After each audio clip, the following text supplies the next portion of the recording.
La capsule de l'éclaireur, Pascal Clairot avec vous, nous allons parler d'ICBM, d'incommensurable conneries et bêtises médiatiques, non.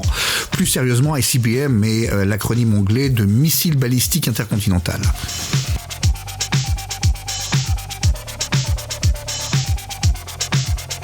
Sébastien Lecornu, notre ministre de la Défense qui décidément porte bien son nom, a déclaré sur CNews que « Ah, mais attendez, c'est pas grave, Poutine, c'est pas la première fois qu'il instrumentalise sa dissuasion nucléaire. » Qu'est-ce que monsieur Lecornu ne comprend pas dans le terme dissuasion ?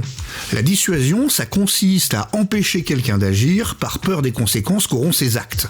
En clair, la personne dissuadée doit avoir pleine conscience de ce qui va lui arriver si elle dépasse les limites.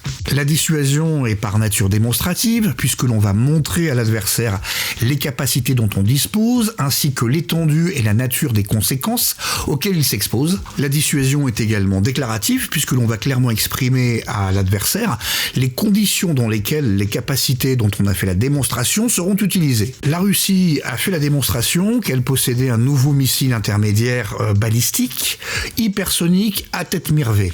Qu'est-ce que c'est que cette bête-là, allez-vous me dire ? Eh bien écoutez, c'est très simple. En matière de missiles, vous avez 3 grandes catégories. Vous avez les missiles à courte portée, moins de 500 km, les missiles à portée intermédiaire, entre 500 et 5500 km, et puis les missiles intercontinentaux, qui eux ont une portée supérieure à 5500 km. Missile intermédiaire, c'est fait. Maintenant, qu'est-ce qu'un missile balistique ? Eh bien un missile balistique, c'est un missile dont la trajectoire va être essentiellement conditionnée à la gravité et à la vitesse acquise lors de la phase de décollage. La phase de décollage ou de propulsion à l'aide d'un moteur fusée dure à peu près 3 minutes, le temps que le missile atteigne l'espace dans lequel il accomplira la plus grande partie de sa trajectoire avant de re-rentrer dans l'atmosphère, ce qui lui donnera un surplus de vitesse grâce à la gravité. Intermédiaire et balistique, c'est fait. Maintenant, qu'est-ce donc que les têtes Mirvé ? MIRV, c'est l'acronyme anglais de Multiple Independently Targeted Reentry Vehicles, qui décrit des missiles à tête multiple, c'est-à-dire un missile balistique qui va libérer plusieurs têtes dont la trajectoire de rentrée dans l'atmosphère sera totalement indépendante. Vous avez donc un seul vecteur, un missile balistique, qui va délivrer de multiples têtes militaires, qu'elles soient conventionnelles ou nucléaires, permettant de frapper en un tir plusieurs objectifs, ou bien de frapper une seule cible avec plusieurs têtes, comme c'était le cas en Ukraine, têtes ayant chacune des trajectoires différentes, ce qui les rend extrêmement difficiles à intercepter. Intermédiaire balistique MIRV, c'est fait. Maintenant, qu'est-ce que l'hypersonique ? Eh bien, hypersonique signifie tout simplement que les têtes libérées par le missile qu'ont tiré les Russes voyagent, se déplacent à une vitesse supérieure à Mach 5, à une vitesse supérieure à 5 fois la vitesse du son, ce qui les rend tout simplement impossible à intercepter.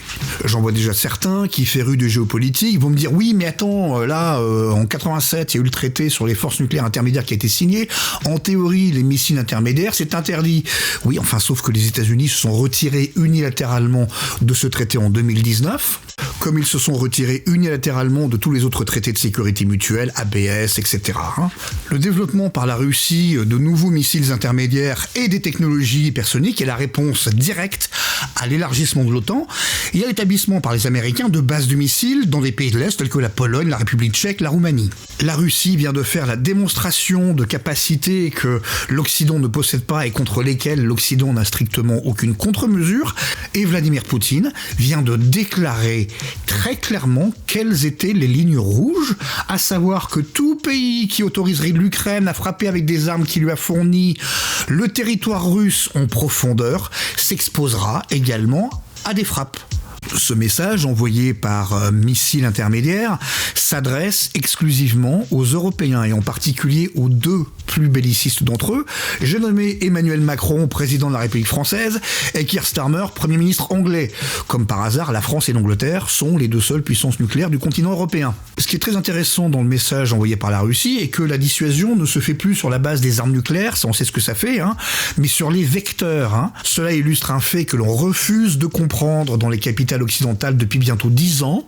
La Russie, par sa maîtrise des technologies hypersoniques, détient la suprématie stratégique et la détiendra longtemps encore puisqu'on estime qu'elle a environ 15 ans d'avance. Et nous, en Europe, nous avons des dirigeants qui sont assez idiots pour aller acheter à prix d'or l'un des pires avions de combat jamais conçus, le F-35, qui ne sert à rien puisqu'il n'est furtif que sur la bande X. Or, les Russes ont développé des radars sur la bande L qui permettent de le dégommer comme à l'exercice. Vous nous direz que c'est pas bien grave parce que les Européens ne seront pas assis à la table des négociations le jour où il faudra mettre un terme à la guerre en Ukraine.